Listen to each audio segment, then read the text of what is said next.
Good morning student. तो एक बार फिर से स्वागत है आपका हमारे यूट्यूब चैनल पे जिसका नाम है विलास एकेडमी।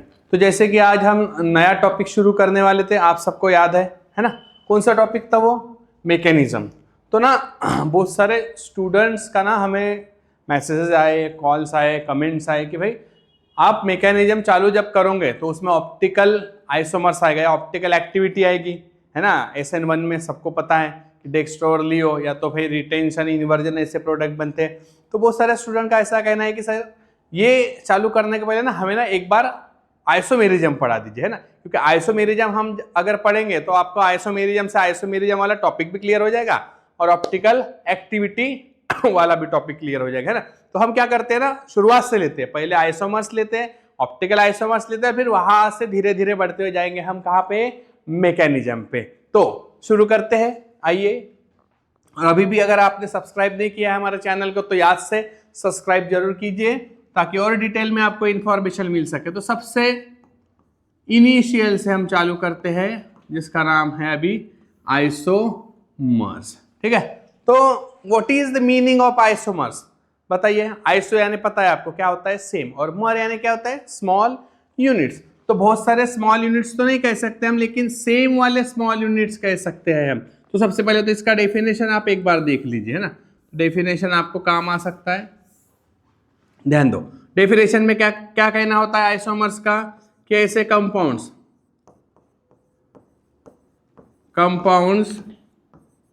क्या हैविंग सेम, सबको डेफिनेशन शायद पता ही होगा, मॉलिक्यूलर फॉर्मूला,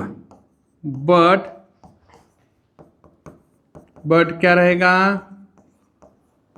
डिफरेंट, बोलो, स्ट्रक्चरल फॉर्मूला। यानी ऐसे कंपाउंड्स जिनका मॉलिक्यूलर फॉर्मूला क्या है? सेम है, बट क्या अलग अलग उनके स्ट्रक्चर क्या रहेंगे? Different. Such compounds are known as isomers and this phenomenon is known as, क्या कहते हैं उसे हम? आइसोमेरिज्म। बराबर है। अब इसका मैं क्लासिफिकेशन आपको बताता हूं, ध्यान देंगे। आइसोमर्स का क्लासिफिकेशन, डेफिनेशन शायद आपको सबको समझ में आ गई कि ऐसे कंपाउंड्स जिनका मॉलिक्यूलर फॉर्मूला क्या रहेगा? सेम रहेगा, बट स्ट्रक्चर क्या रहेंगे?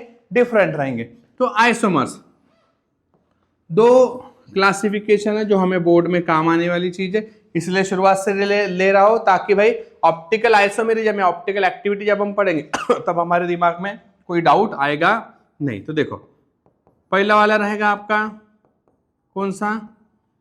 Structural isomers. और यहां कौन सा रहेगा आपका?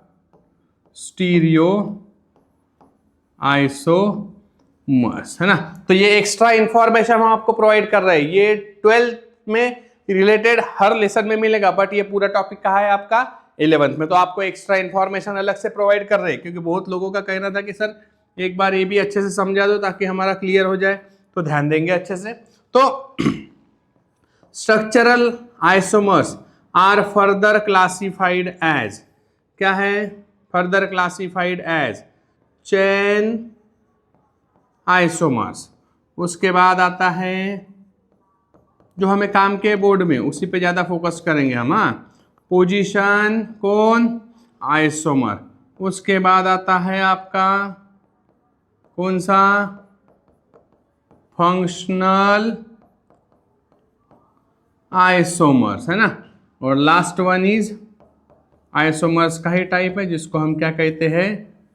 मेटामर्स। ये चारों किसके क्लासिफिकेशन हुए आपके? स्ट्रक्चरल के। स्टीरियो के भी दो क्लासिफिकेशन है। कौन से देखो, पहला वाला है कौन सा? Geometrical isomers. और दूसरा वाला है ऑप्टिकल आइसोमर्स। और यही सारी चीजें अभी हमें जब हम लेसन को एंड करेंगे, किसके? हैलोजन वाले लेसन को, तो ये आइसोमर्स आपके काम आने वाले। ज्योमेट्रिकल में दो है, कौन? सीस और एक कौन सा? ट्रांस। ऑप्टिकल में भी दो है, कौन सा? एक कौन सा डेक्स्ट्रो और एक कौन सा होता है आपका लियो। ठीक है, तो ये हो गया आपके क्लासिफिकेशन किसके, आइसोमर्स के। तो सबसे पहले ध्यान दे दो कि भाई आइसोमर्स यानी क्या होता है, क्या होता है, ऐसे कंपाउंड्स जिनका क्या होता है same molecular formula but structure क्या होता है उनका डिफरेंट होता है, बरोबर है, तो उनको कहते हैं आइसोमर्स और this phenomenon is known as isomerism. अब ये हो गया आपके आइसोमर्स के क्या हुए क्लासिफिकेशन। आपको फोकस्ड कहाँ होना है, हैलोजन के लिए डेक्स्ट्रो और लियो। तो ये ऑप्टिकल आइसोमर्स पढ़ने के पहले हमें बहुत सारी चीजें पहले पढ़ना पड़ेगा और उसके बाद ऑप्टिकल आइसोमर्स पे जाएंगे। ऑप्टिकल आइसोमर्स से हम फिर लेके जाऊंगा आपको कहाँ पे, हैलोजन के एंडिंग पे। तो ध्यान देंगे एक एक करके। चलो तो पहला वाला शुरू करते हैं हम, जिसका नाम है कौन सा, स्ट्रक्चरल आइसोमर्स। उसमें पहला जो अभी थोड़ी देर पहले हमने लिख के दिया वो आपको, चेन कौन सा, आइसोमर। अब नाम में ही उसका मीनिंग छुपा है, चेन। कल या परसों की बात है, पहले वाले वीडियो लेक्चर में ही हमने आपसे डिस्कस किया था, दो चेन होती है, कौन सी, एक स्ट्रेट चेन और एक ब्रांच चेन। ब्रांच चेन में भी क्लासिफिकेशन होता है, अगर आपको याद होगा तो एक आइसो और एक कौन सा होता था, नियो। यस, सही गेस किया है। तो देखो चेन आइसोमर्स क्या होगा, देखो डेफिनेशन की जरूरत नहीं है, हमें डायरेक्ट एग्जांपल से ध्यान में आ जाएगा। देखो पहले एकदम इजी वाला एग्जांपल लेता हूं, CH3 CH2 CH2 CH3। कौन सी चेन दिख रही है, कौन सी चेन है, एक कार्बन कितने से जुड़ा है, 2 से, तो कौन सी चेन है ये, ऑब्वियसली आपकी स्ट्रेट चेन। तो इसको कहेंगे स्ट्रेट चेन को हम नॉर्मल चेन भी कहते हैं। तो ये क्या होगा आपका एन कौन, ब्यूटेन, है ना। अगर और आगे बढ़ते हैं, देखो कहीं ना क्या है, चेन आइसोमर्स का है ना, CH3। ये क्या होगा आपका, बोलो आइसो ब्यूटेन। आप कॉमन नेम जहां है कॉमन नेम लिखो, या IUPAC नेम आपको पता है तो IUPAC नेम लिखो। तो देखो क्या दिख रहा है, बोलो क्या दिख रहा है, ये कौन सी चेन है आपकी, कौन सी चेन है भाई, ये स्ट्रेट चेन, जो किस में कन्वर्ट हो चुकी है आपकी, अब ये किस में कन्वर्ट हुई है, ब्रांच चेन। यानी स्ट्रेट चेन को हमने ब्रांच चेन में कन्वर्ट किया। अभी आइसोमर्स कैसे है, देखो अगर आप काउंट करोगे दोनों का मॉलिक्यूलर फॉर्मूला क्या है, इसका भी सेम इसका भी सेम, बरोबर है, having same molecular formula but different क्या है, स्ट्रक्चर। स्ट्रक्चर में भी क्या बदला है, क्या बदला है, चेन बदला है। इसलिए ये एक दूसरे का आइसोमर्स तो है बट कौन से है, चेन है। फिर से एक एग्जांपल पे फोकस कीजिए, फिर से एक देखो, एक से नहीं समझा होगा तो और एक एग्जांपल दे रहा हूं, हाँ ध्यान देंगे, CH2 बोलो कितने carbon, 5 carbon, straight chain 5 carbon को कहते हैं हम क्या, बोलो पेंटेन। फॉर्मूला देखो इसका क्या रहेगा, फॉर्मूला C5H12। अगर कंटिन्यू में जा रहा हूं मैं तो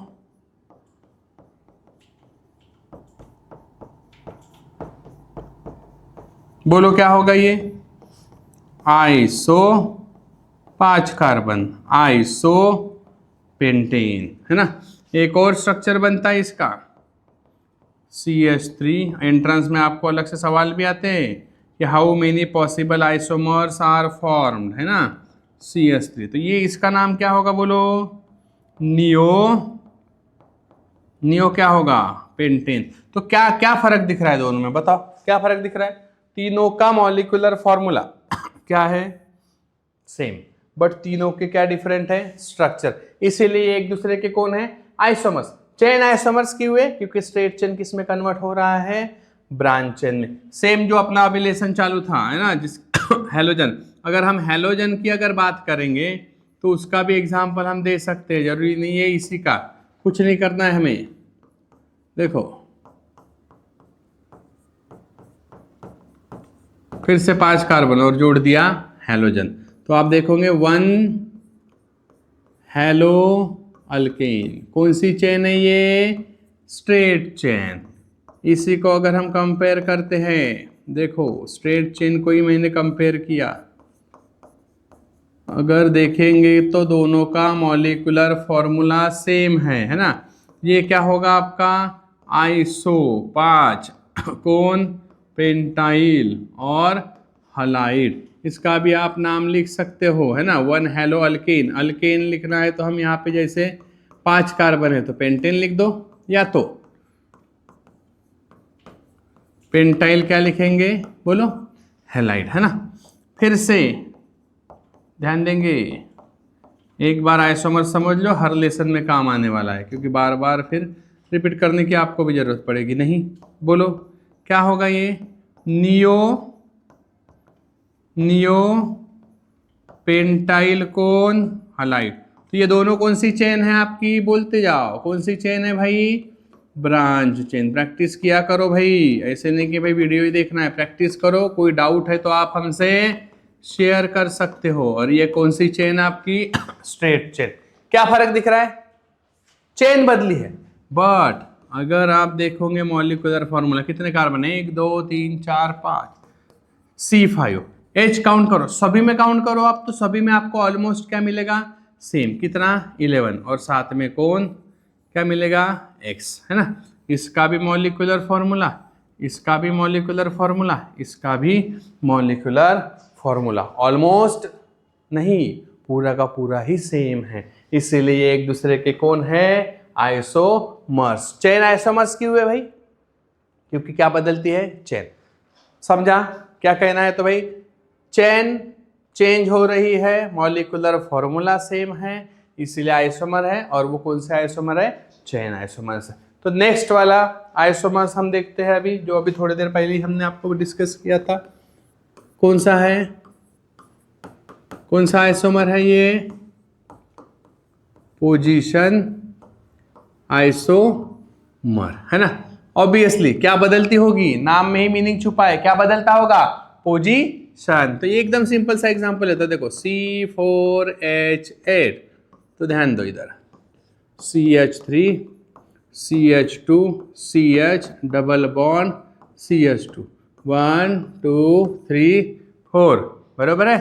तो अब क्या बदला है इसमें? बरोबर देखो, ब्यूट 1 है ना। अगर दूसरा हम देखेंगे CH3 CH double bond CH और कौन? CH3। अगर यहां पे आप देखोगे तो 1 2 3 4 क्या बदलता है? देखो ब्यूट 2 क्या बदला है? यहाँ पे पहले नंबर पे है, यहाँ पे दूसरे नंबर पे। क्या चेंज हुआ है? ऑब्वियसली पोजीशन, बरोबर है। यानी इन दोनों का मॉलिक्यूलर फॉर्मूला सेम, बट बदल क्या रही है? पोजीशन। डबल बॉन्ड की पोजीशन, डबल बॉन्ड है तो डबल बॉन्ड, ट्रिपल बॉन्ड है तो ट्रिपल बॉन्ड। अब अगर आगे बढ़ता हूं, देखो हैलोजन की अगर मैं बात करूंगा, है ना, तो CH3 CH2 CH2X कौन से नंबर पे जुड़ा है बताइए, है ना। 1 हेलो और 3 कार्बन है तो क्या लिखेंगे हम? ऑब्वियसली प्रोपेन, है ना। यही सेम अगर मैं लिखता हूं CH3 CHX, बोलो 2 हेलो, कौन है भाई? प्रोपेन। लेकिन अगर दोनों का मॉलिक्यूलर फॉर्मूला देखोगे, C3H कितने हैं? 3 4 5 और 6, और कौन? X। दोनों का मॉलिक्यूलर फॉर्मूला सेम है, बट पोजीशन बदल रही है। हैलोजन की पोजीशन बदल रही है डबल बॉन्ड की, तो इसलिए आइसोमर्स तो है, लेकिन कौन सा आइसोमर्स है?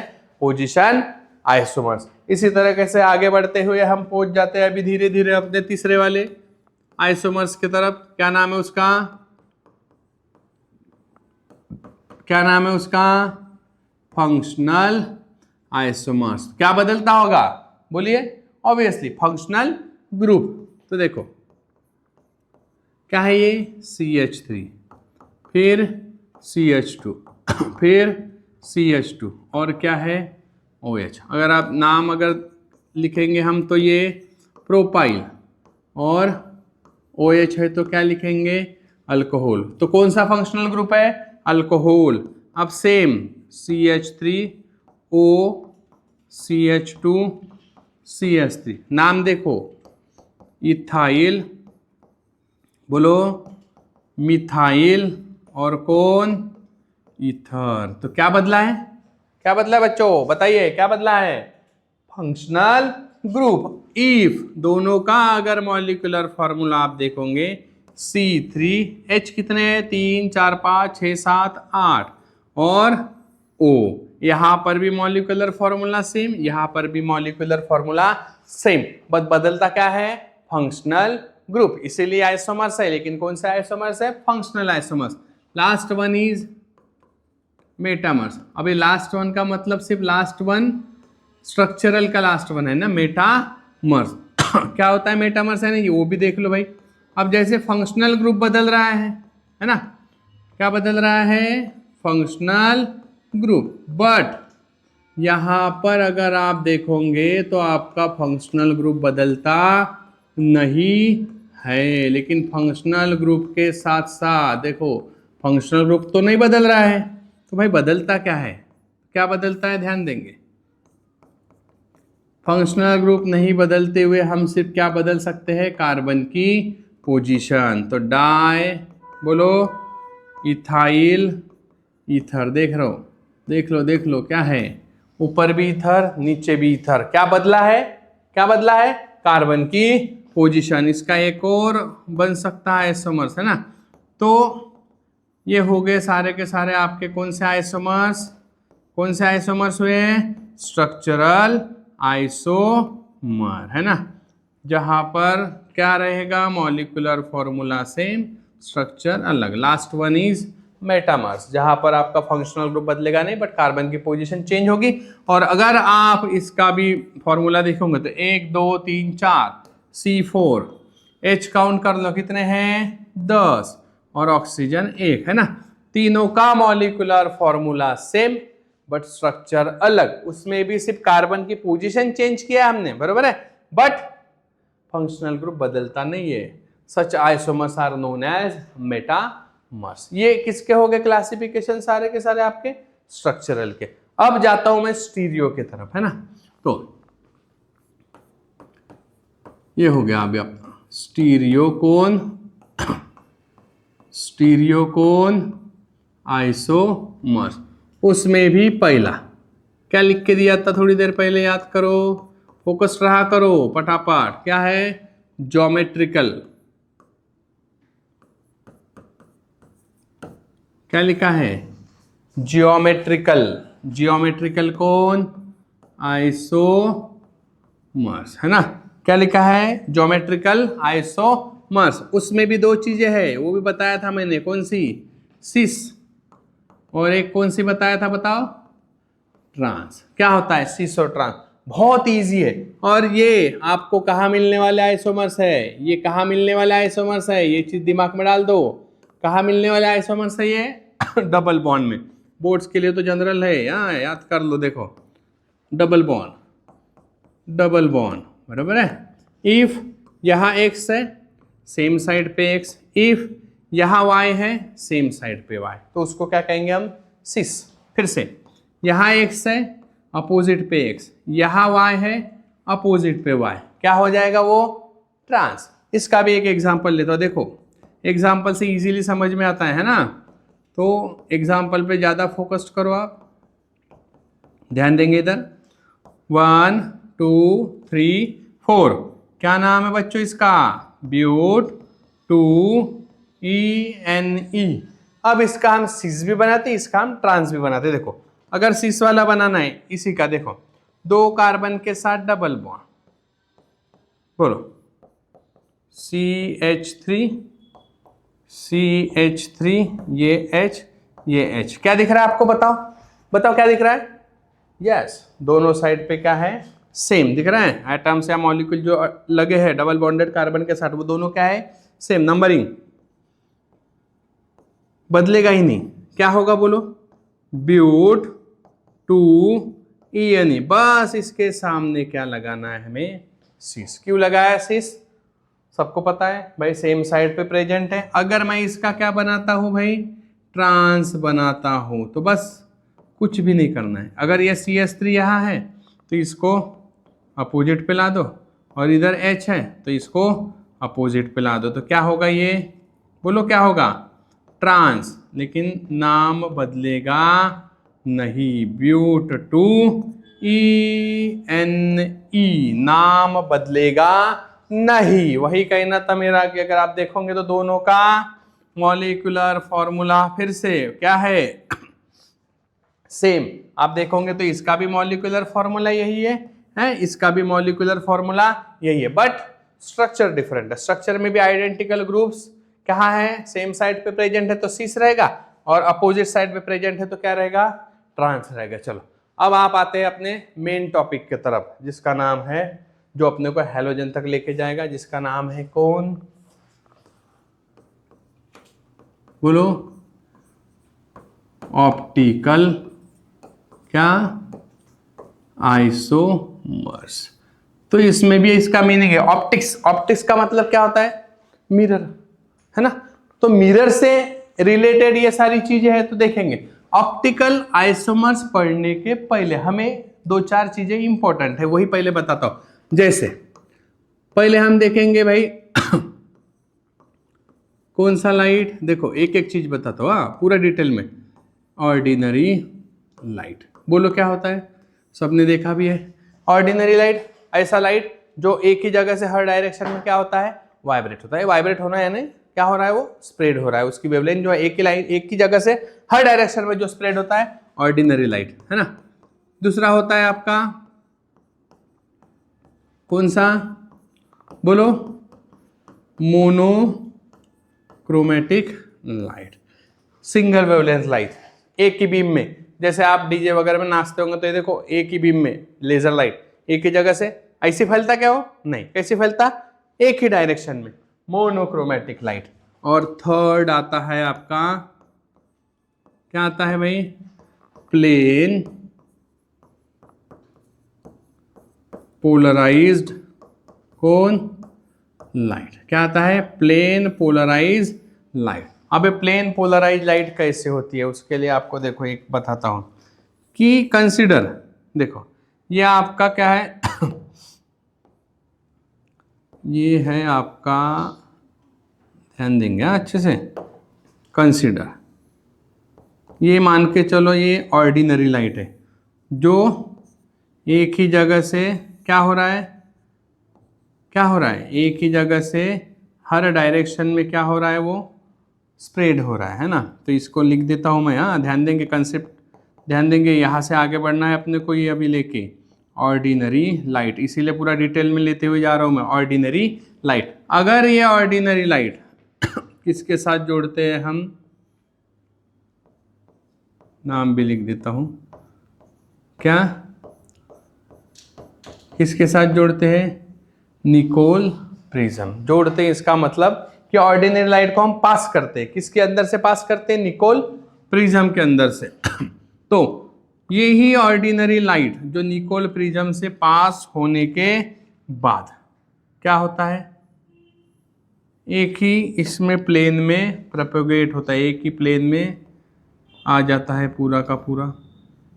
तो देखो एक ही प्लेन में आ गया, एक ही प्लेन में आ गया, ठीक है। तो ये जो लाइट है, इस लाइट को हम कहते हैं पीपीएल, प्लेन पोलराइज लाइट। यानी जब भी हम ऑर्डिनरी लाइट को निकोल प्रिज्म से पास करेंगे उसको क्या कहते हैं, जो एक जगह प्रोपोगेट हो जाता है, प्लेन पोलराइज लाइट। हाँ तो भाई इसका और इसका क्या लेना देना है ना, यही सोच रहे होंगे ना आप। तो है, बिल्कुल है, क्योंकि अगर हमें ऑप्टिकल आइसोमर से ऑप्टिकल एक्टिविटी अगर देखना है, क्योंकि ऑप्टिकल एक्टिविटी में ऑप्टिकल आइसोमर आना ही है, तभी हमें क्या पढ़ना पड़ेगा, प्लेन पोलराइज लाइट। तो देखो ऐसे कंपाउंड्स मान के चलो, देखो ऐसे कंपाउंड्स या तो हम लिख देंगे ऐसे कौन, सब्सटेंसेस, है ना, सब्सटेंसेस, ध्यान देंगे इधर, which rotates plane polarise light into, दोनों साइड घुमा सकता है ये, देखो क्लॉकवाइज, और क्या लिख रहा हूं मैं, ध्यान देंगे, क्लॉकवाइज या तो एंटी क्लॉकवाइज डायरेक्शन, है ना, आर नोन एज, उसको हम कहते हैं ऑप्टिकल, ऑप्टिकल क्या, एक्टिव सब्सटेंसेस, या ऑप्टिकल एक्टिव सब्सटेंसेस कहो या ऑप्टिकल एक्टिव मॉलिक्यूल्स कहो। यानी क्या बोला है कि ऐसे सब्सटेंसेस जो यहां से पास किए, कहां से, पीपीएल से। पीपीएल यानी कौन, प्लेन पोलराइज लाइट। तो ये plane polarise light either clockwise और एंटी क्लॉकवाइज अगर रोटेट करता है, जो सब्सटेंस रोटेट करवा रहे हैं ना, सब्सटेंसेस जो रोटेट करवाते हैं, उन सब्सटेंस को हम ऑप्टिकल एक्टिव सब्सटेंस कहते हैं। और इसी के ऊपर आपका डिपेंड है अभी ऑप्टिकल आइसोमेरिज्म। अब इसमें दो चीजें आएगी, देखो दो चीजें कौन सी आएगी, देखो, substances which rotate plane polarized light into, देखो दोनों साइड जा सकता है, into clockwise are called, क्या कहते हैं उसे हम, क्या कहते हैं, डेक्स्ट्रो रोटेटरी। और इसी के ऊपर इस पर डिपेंड करता है आपका ऑप्टिकल आइसोमेरिज्म, इसीलिए डिटेल में ले रहा हुआ, ध्यान देंगे। और ऐसे सब्सटेंसेस सेम अगर लिखता हूं मैं, substances which rotate plane polarise light into, clockwise के जगह क्या आएगा आपका बताइए, एंटी क्लॉकवाइज, है ना, आर कॉल्ड, उसको हम क्या कहते हैं, LEAVO, क्या कहेंगे, लियो रोटेटरी। इसको डिनोट करते हैं प्लस से, इसको डिनोट करते हैं माइनस से, और इसको डिनोट करते हैं D से, और इसको डिनोट करते हैं स्मॉल l से। दोनों चीजें क्लियर है कि भाई ऑर्डिनरी लाइट को अगर हम निकोल प्रिज्म से पास करते हैं तो एक जगह प्रोपोगेट होता है उस लाइट को हम क्या कहते हैं, प्लेन पोलराइज लाइट। अब ऐसे सब्सटेंसेस जो इसको इधर इधर क्लॉकवाइज एंटी क्लॉकवाइज अगर घुमाता है, substances are known as optical active substances. जो सिर्फ क्लॉकवाइज घुमाता है वो डेक्स्ट्रो, जो एंटी क्लॉकवाइज घुमाता है वो लिवो। अब क्लॉकवाइज एंटी क्लॉकवाइज क्या होता है ना, इसके लिए फिनोमेना देखो, मैंने मान के चलो ये कोई भी सब्सटेंस यहां पे लिख दिया मैंने, कोई भी सब्सटेंस है ना, ये अगर मैंने पास कर दिया, कहां से पास कर रहा हूं मैं, PPL, मतलब क्या होगा, प्लेन पोलराइज लाइट। देखो ध्यान देंगे, एकदम धीरे धीरे बता रहा हूँ ताकि ये कंसेप्ट अच्छा है और बहुत जगह काम भी आने वाला है ना। तो कंसिडर करेंगे कि ये जो है ये एक एंगल के साथ, है ना, इधर घूम रहा है, देखेंगे ये एक एंगल के साथ इधर घूमता है, घूम रहा है, ये लाइट घूमा, ये लाइट घूमा, ये घूम रहा है, तो मतलब एक क्लॉकवाइज, यानी कौन, डेक्स्ट्रो कौन होगा ये, डेक्स्ट्रो।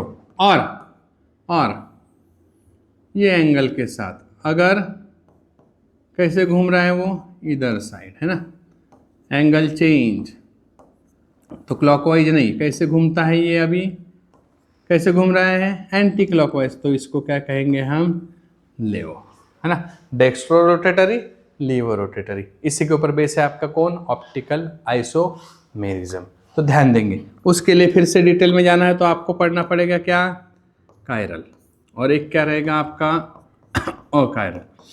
कायरल यानी क्या होगा, जिसका मिरर इमेज आपको non super imposable mirror image दिखेगा, नहीं यहाँ पे मिरर इमेज दिखेगा। अभी दोनों में मतलब क्या है ना, जैसे देखो जनरल सी थिंग है कि भाई अगर मैं ऐसे हाथ रखता हूं तो इधर मुझे ऐसा ही हाथ नहीं दिखेगा, वो मिरर में कैसे दिखेगा, ये अंगूठा इधर है तो मिरर में किधर दिखेगा, इधर। अगर मैं इधर साइड से हेयर स्टाइल करता हूँ, अगर मोबाइल में फोटो निकालूंगा तो क्या होगा बोलो, जो हेयर स्टाइल इधर से है मोबाइल में मुझे कैसे दिखेगी, वो उल्टी दिखेगी। हाँ, उसी को कहते हैं कायरलिटी। कायरलिटी यानी कायरल और अकायरल। कायरल में क्या होगा बोलो, ज्यादा डिटेल में जाता नहीं हूँ, बोलो फटाफट। कायरल में क्या होगा, मिरर इमेज शो नहीं करेगी, लेकिन अकायरल में मिरर इमेज शो करेगी। तो इसके लिए हमें क्या होना, देखो एक जनरल सा कंपाउंड, ये वाटर, अगर इसकी मैं क्या बनाता हूँ, मिरर इमेज, बोलो क्या फर्क पड़ा इसको, कुछ भी नहीं। दूसरी बनाता हूँ, देखो CH3 CH3 CH3 CH3 neo pentane, बोलो इसकी मिरर इमेज बना रहा हो, बोलो क्या फर्क पड़ेगा, कुछ भी नहीं, क्योंकि भाई ये ऐसा मॉलिक्यूल है ये दोनों के बीच में, ये देखो ये ऐसा है जो क्या है, सिमेट्रिक है। क्यों, क्योंकि चारों साइड से सेम है, सिमेट्रिक है, दोनों साइड से सेम है, तो इनकी ऑप्टिकल एक्टिविटी होगी नहीं। तो such substances which do not rotate plane polarise light into clockwise either anti clockwise are known as optically inactive substances. तो ऑप्टिकली एक्टिव क्या होते हैं सर, क्वेश्चन आया ना, तो फिर से एक बार ध्यान देंगे। ऑप्टिकली एक्टिव सब्सटेंसेस, ऐसा कार्बन जो क्या है, सिमेट्रिक नहीं है, ऐसा कार्बन देखो, नंबरिंग करता हूं मैं 1 2 3, नाम लिखना है, क्या लिखेंगे बताओ, 2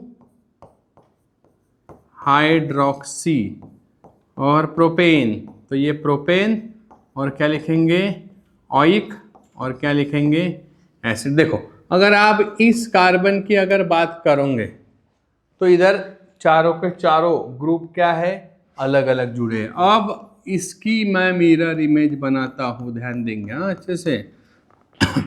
कार्बन कौन, OH, बोलो COOH, सीधा भी लिख सकते हो, कोई फर्क पड़ेगा नहीं है ना, और ये CH3। क्या दिख रहा है आपको, अगर मैं प्रायोरिटी ऑर्डर के साथ जाता हूं, आपने 11th में पढ़ा है प्रायोरिटी, देखो कौन रहेगा प्रायोरिटी, ये 1, ये क्या, इसके बाद ये, इसके बाद पहले 2 ही देख लो, अपने को पता चल जाएगा कहाँ से कहाँ घूम रहा है ये, इधर से इधर। यहाँ आ जाओ, ये 1 ये 2, ये कैसे घूम रहा है इधर, तो ऑब्वियसली जो सोच रहे हैं वही होगा। ये कौन होगा आपका डेक्स्ट्रो, और इसी को क्या कहते हैं हम प्लस, और ये कौन होगा लियो, और इसी को हम क्या कहते हैं माइनस। क्यों, क्योंकि ये क्लॉकवाइज रोटेट हो रहा है, वो एंटी क्लॉकवाइज हो रहा है। एक और एग्जांपल लेता हूं, है ना, एक और एग्जांपल लेता हूं, देखो CHO 1 2 3 4, बोर्ड के ही ले रहा हूं, जो आपके टेक्स्ट बुक में है वहां से अलग जाएंगे ही नहीं हम, क्योंकि वही एग्जांपल आते हैं तो उसी पे ज़्यादा फोकस करेंगे। एक्स्ट्रा लेके फिर से दिमाग में खलबली नहीं मचानी है अपने को, तो पहले वही पे फोकस करो। देखो सबको पता है किसका स्ट्रक्चर है ये, यस किसका है, ग्लूकोज। अगर मैं इसकी मिरर इमेज देखता हूं तो मुझे उल्टी दिखेगी या नहीं, यस दिखेगी, देखो कैसे, CHO, यानी ऐसे कंपाउंड जो क्या शो करता है मिरर इमेज, सच अ कंपाउंड्स क्या कहेंगे उसको, ऑप्टिकली एक्टिव कंपाउंड्स। क्यों, क्योंकि अभी वो क्या शो करते हैं मिरर इमेज, है ना, मिरर इमेज।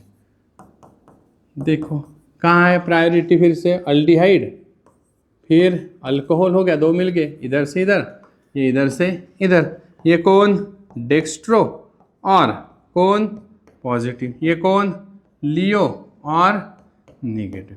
ये हो गया आपका ऑप्टिकल एक्टिविटी वाला पूरा का पूरा एक टॉपिक, और आइसोमेरिज्म वाला भी पूरा का पूरा एक टॉपिक। इससे रिलेटेड 2 चीज़ें और बताना चाहूँगा मैं कि भाई अगर ये ऑप्टिकल आइसोमर्स है ना, तो डेक्स्ट्रो और लियो इसको हम क्या कहते हैं, क्या कहते हैं डेक्स्ट्रो और लियो को अगर कंबाइन करेंगे तो रेसिमिक मिक्सचर। रेसिमिक मिक्सचर का क्या होता है मतलब, देखो जैसे ये है ना, ये COOH OH, इधर H, यहाँ कौन CH3, बोलो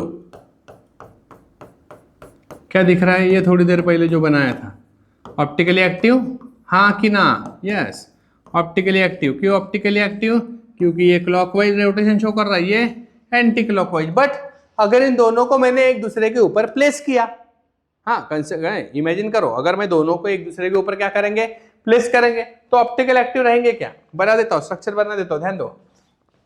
देखो पहले सिंपल वाला बनाता हूँ जो भी बनाया था, स्ट्रक्चर बनाता हूँ मैं, हाँ ये कौन OH CH3, बोलो H। अगर मैं सेम बना रहा हूँ, देखो कार्बन कौन C, अब ये क्या हो जाएगा OOH, इधर कौन हो जाएगा OH, इधर कौन था H, इधर कौन CH3। बोलो क्या होगा ये? अबे ऑप्टिकल एक्टिव रहेगा क्या? नहीं रहेगा। क्यों? क्योंकि इसकी ऑप्टिकल एक्टिविटी अभी कट गई। क्योंकि अगर इसको मैं देखूंगा तो ये पूरा मुझे कैसे दिखेगा? सेम दिखेगा। तो इसको हम क्या कहते हैं? जैसे ऑप्टिकल एक्टिव जो है उनको क्या कहते हैं? मैंने भी बताया था रेसिमिक, क्या कहते हैं? रेसिमिक कौन मिक्सचर, है ना। और रेसिमिक या रेसेमेट्स भी कहते हैं इसको। अब मान के चलो एक दूसरे के ऊपर हम प्लेस करते हैं तो इसको हम डिनोट कैसे करेंगे? D और L, क्योंकि डेक्स्ट्रो भी है लियो भी है, और प्लस और माइनस। बट प्रॉपर्टी बदल गई। अब ये ऑप्टिकली क्या हो जाएंगे? इनएक्टिव, क्योंकि अब इसकी मिरर इमेज दिखेगी नहीं, क्योंकि ये ऑप्टिकल एक्टिविटी को क्या कर देंगे? कट कर देंगे एक दूसरे से। तो सिंपल सा टॉपिक था ऑप्टिकल एक्टिविटी, है ना। उसके लिए हमने क्या पढ़ा? पूरा का पूरा आइसोमेरिज्म रट लिया, जो एकदम शुरुआत से था, जो 11th में भी था वो भी क्लियर कर दिया, है ना। और डिटेल में बहुत सारे एग्जांपल्स भी ले लिया है आपको। अब इसी से रिलेटेड आपका एक और टॉपिक रहेगा जिसका नाम है न्यूक्लियोफिलिक सब्स्टिट्यूशन रिएक्शन, जो हमें दो ही पढ़ना है। कौन सा? एक SN1 और SN2। तो नेक्स्ट वीडियो में हम आपके लिए लेके आ जाएंगे SN1 और SN2 mechanism of nucleophilic substitution reaction. तो जुड़े रहिए हमारे साथ, नोटिफिकेशन ऑन रखिए, और अगर अभी तक आपने चैनल को सब्सक्राइब नहीं किया तो याद से सब्सक्राइब कीजिए, शेयर कीजिए, ताकि आपके साथ साथ आपके दोस्तों तक भी ये सारी इंफॉर्मेशन प्रोवाइड हो सके। Thank you.